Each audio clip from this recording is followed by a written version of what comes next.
એક વખત અવશ્ય આવી રીતે ધ્યાન કરો, ભગવાનમાં ચોક્કસ જોડાણ થશે.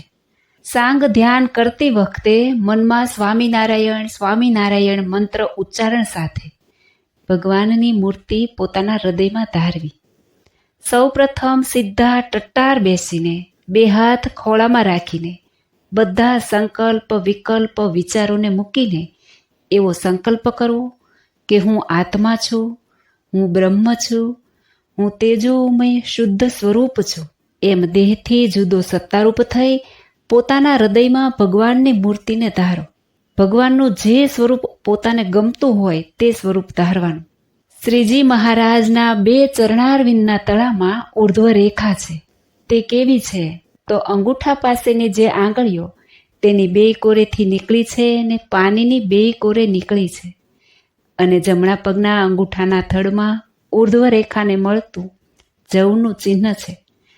અને તે જમણા પગના તળામાં ઉર્ધ્વ રેખાની 2 કોરે કમળ, અંકુશ, ધ્વજ, અષ્ટકોણ, વજ્ર, સ્વસ્તિક, જાંબુફળ એમના ચિહ્ન છે. અને જમણા પગના અંગૂઠાના નખમાં એક ઊભી રાતી રેખાનું ચિહ્ન છે. અને એ જ અંગૂઠાને બાહેરલે પડખે એક તિલ છે. અને એ અંગૂઠાની પાસેની જે આંગળી તેનું જે અંગૂઠા કોરનું પડખું તેમાં એક તિલ છે. અને જમણા પગની છેલ્લી આંગળીના બહારના પડખામાં નખની પાસે એક તિલ છે. અને ડાબા પગની ઉર્ધ્વ રેખાની ડાબી કોરે શ્યામ એવા 2 ચિહ્ન પાસે પાસે છે. અને વળી એ ઉર્ધ્વ રેખાને મળતું જ ફણાના થડમાં એક વ્યોમનું ચિહ્ન છે. અને ડાબા પગના તળામાં ઉર્ધ્વ રેખાની 2 કોરે ધનુષ, કળશ, મત્સ્ય, ત્રિકોણ, ગૌપદ, અર્ધચંદ્ર એમના ચિહ્ન છે. અને 2 પગના તળા રક્ત છે. ને 2 પગના અંગૂઠા ને આંગળીઓના જે નખ તે રક્ત છે ને ઉપડતા છે ને તેજસ્વી છે. અને 2 પગના અંગૂઠા અને આંગળીઓની ઉપર ઝીણા ઝીણા અને કોમળ એવા રોમના ચિહ્ન છે. અને 2 પગના અંગૂઠા અને તેની પાસેની 2 આંગળીઓ તે ઉપર ચાખડીના ઘસારાના ચિહ્ન છે. અને 2 પગની જે બહારની ઘૂંટીઓ ને તેથી હેઠે આસનના ઘસારાના ચિહ્ન છે. અને જમણા પગની ઘૂંટીથી 5 તસુ ઊંચો નળીની ઉપર એક નાનો તિલ છે. અને એ પગના સાથળને બહારલી કોરે એક મોટું ચિહ્ન છે.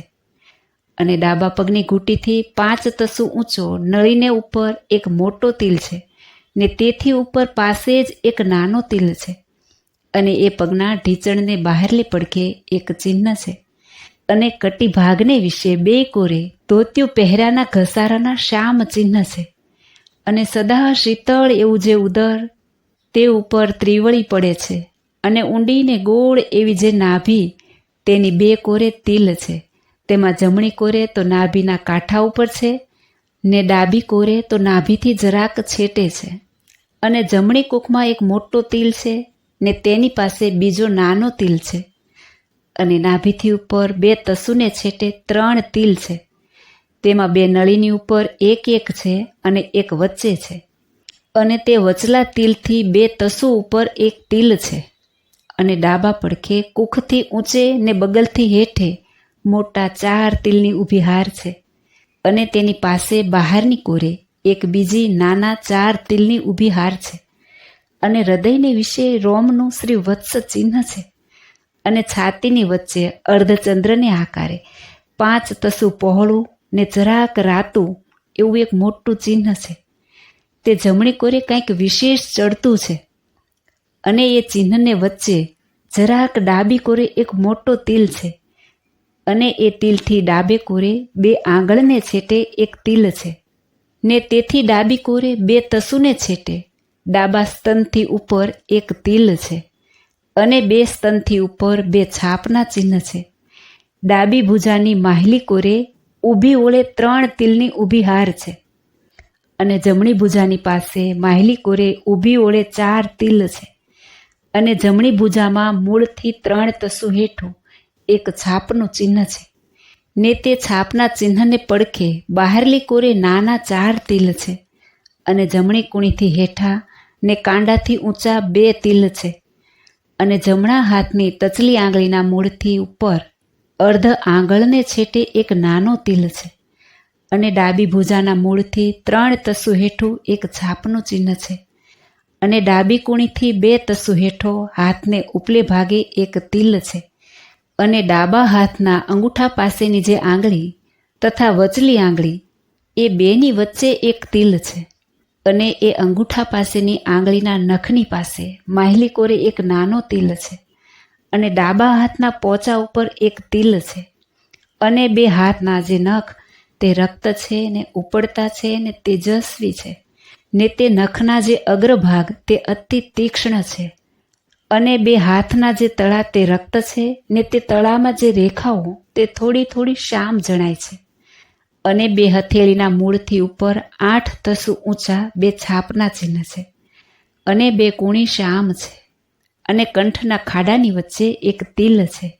ને એ તિલથી જરાક છેટે એક નાનો તિલ છે અને દાઢીથી હેઠો એક તિલ છે અને ડાબા ખભાથી 2 આંગળ હેઠો વાસામાં એક રોમે સહિત એક મોટો તિલ છે ને એ તિલથી હેઠો એક તિલ છે ને તેથી હેઠો બીજો તિલ છે અને કરોડની ડાબી કોરે ડોકથી 2 તસુ હેઠો એક તિલ છે અને જમણી ખરપડી ઉપર એક નાનો તિલ છે અને કરોડથી જમણી કોરે વાસાની મધ્યે 4 તિલ છે અને નાસિકાની પાસે જમણી કોરે એક મોટો તિલ છે અને એ તિલથી ઊંચો ને આંખના ખૂણાથી હેઠો પાસે જ એક નાનો તિલ છે અને 2 નેત્રની જે હેઠલી ને ઉપલી પાપણો તેથી ઉપર ને હેઠે ઝીણી ઝીણી કરચલીઓ પડે છે અને નાસિકાની ઉપર શીલીના ચાઠાના ઝીણા ઝીણા ચિહ્ન છે અને મુખમાં જમણી કોરે હેઠલી જે પ્રથમની દાઢ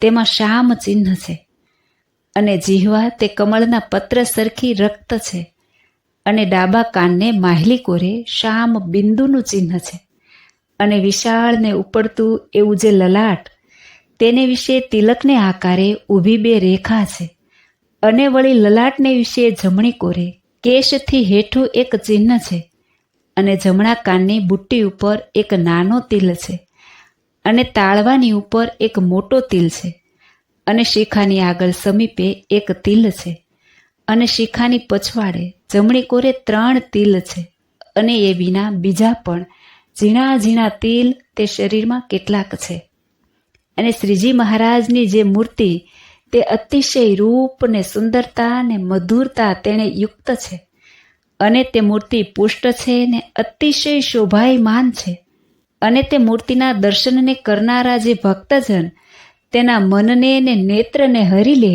એવી તે મૂર્તિ છે અને તે મૂર્તિ ઘનશ્યામ છે ને શાંત સ્વભાવે યુક્ત છે અને દુર્ગપતનને વિશે શ્રી ગોપીનાથજીની મૂર્તિ જેટલી ઊંચી છે તેટલી જ શ્રીજી મહારાજની મૂર્તિ ઊંચી છે અને શ્રીજી મહારાજની મૂર્તિના જે કર ચરણ આદિ સર્વે અંગ તે સામુદ્રિક શાસ્ત્રમાં જેવા કહ્યા છે તેવા છે.